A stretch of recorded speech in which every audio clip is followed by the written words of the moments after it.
आज 2 मार्च 2026 Iran, Israel और America की सभी ताज़ा और बड़ी खबरें। दोस्तों, बहरीन के गृह मंत्रालय ने देश में एयर रेड अलर्ट सक्रिय कर दिया है और नागरिकों से अपील की है कि वे तुरंत नजदीकी सुरक्षित स्थान पर पहुंचे। मनामा को आसपास के शहरों से जोड़ने वाला शेख खलीफा बिन सलमान पुल बंद कर दिया गया है और लोगों से कहा गया है कि बेहद जरूरी होने पर ही बाहर निकलें। इसी दौरान संयुक्त अरब अमीरात की राजधानी अबू धाबी से भी धमाकों की खबरें आ रही है और इससे पहले पड़ोसी देश कतर की राजधानी दोहा में भी कई जोरदार धमाके सुने गए। कुवैत में तो कुछ ही घंटों में तीसरी बार एयर रेड सायरन बजाए गए हैं। हालांकि कुवैती अधिकारियों का कहना है कि राजधानी की तरफ आने वाले अधिकांश ड्रोनों को वायु रक्षा प्रणाली ने सफलतापूर्वक मार गिराया है। दूसरी तरफ इजरायली सेना ने लेबनान में हिजबुल्लाह के हथियारों के गोदामों समेत कई नए ठिकानों पर हमले शुरू कर दिए हैं और इजरायली सेना ने यह भी बताया कि ईरान ने एक बार फिर इजराइल की तरफ मिसाइलें दागी है, जिन्हें रोकने के लिए वायु रक्षा प्रणाली पूरी तरह सक्रिय है और नागरिकों से कहा गया है कि अलर्ट मिलते ही तुरंत सुरक्षित जगह पर पहुंच जाएं।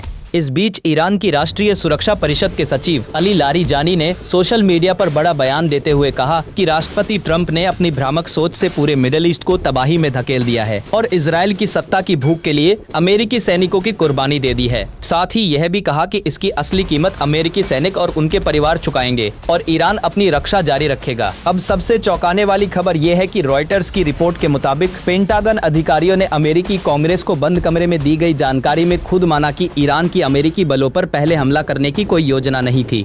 अधिकारियों ने स्वीकार किया कि ऐसी कोई खुफिया जानकारी मौजूद नहीं थी जो ये बताए कि तेहरान पहले हमला करने वाला था, जो ट्रंप प्रशासन के उन दावों पर सीधे सवाल खड़े करता है जिनमें कहा गया था कि ईरान पहले हमला कर सकता था। और अंत में अल जजीरा द्वारा सत्यापित वीडियो में ईरान के करमानशाह अंतर्राष्ट्रीय हवाई अड्डे के पास इमारतों के पीछे से धुएं के विशाल बादल उठते दिख रहे हैं, जो वहां हुए ताजे हमले की पुष्टि करते हैं। अमेरिकी राष्ट्रपति डोनाल्ड ट्रंप ने एक बार फिर ईरान को कड़ी चेतावनी दी है और साफ कहा है कि ये लड़ाई तब तक नहीं रुकेगी जब तक अमेरिका के सभी लक्ष्य पूरे नहीं हो जाते। ट्रंप ने माना कि अब तक 3 अमेरिकी सैनिक शहीद हो चुके हैं और आगे भी नुकसान हो सकता है, लेकिन उन्होंने कहा कि अपने सैनिकों की मौत का बदला हर हाल में लिया जाएगा। दूसरी तरफ ईरान भी पीछे हटने का नाम नहीं ले रहा। ईरान ने बहरीन में अमेरिकी सैन्य अड्डे पर एक और बड़ा हमला किया है, जिसमें भारी तबाही हुई है। ईरानी कमांडर ने दावा किया है कि कुवैत में अमेरिकी बेस को पूरी तरह बर्बाम लिंकन पर 4 मिसाइलें दागी गई है। अब तक 560 से ज्यादा अमेरिकी सैनिक मारे जा चुके हैं या घायल हुए हैं।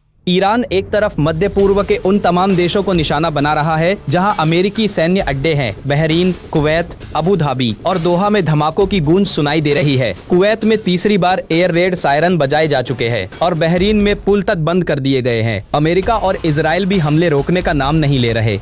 अमेरिकी सेंट्रल कमांड ने ईरान के उन लड़ाकू विमानों को मिसाइलों से मार गिराया जो हमले की तैयारी में थे। इजराइल ने ईरानी मिसाइल ट्रकों को तबाह किया और लेबनान में हिजबुल्लाह के ठिकानों पर भी हमले जारी है। इजरायली प्रधानमंत्री नेतन्याहू ने कहा है कि आने वाले दिनों में तेहरान पर हमले और तेज होंगे। वहीं ईरान के शीर्ष सुरक्षा अधिकारी अली लारीजानी ने अमेरिका पर सीधा हमला बोलते हुए कहा कि ट्रंप ने अपना अमेरिका फर्स्ट का नारा छोड़कर इजरायल की हवस के लिए अमेरिकी सैनिकों की जानें कुर्बान की जा रही है। उन्होंने ये भी साफ कर दिया कि ईरान किसी भी हालत में अमेरिका से न बात करेगा और न कोई समझौता करेगा। खामेनेई की मौत के बाद अब लारीजानी को ईरान का सबसे ताकतवर नेता माना जा रहा है और ईरान की कसम है कि वो आखिरी दम तक अपनी रक्षा करता रहेगा।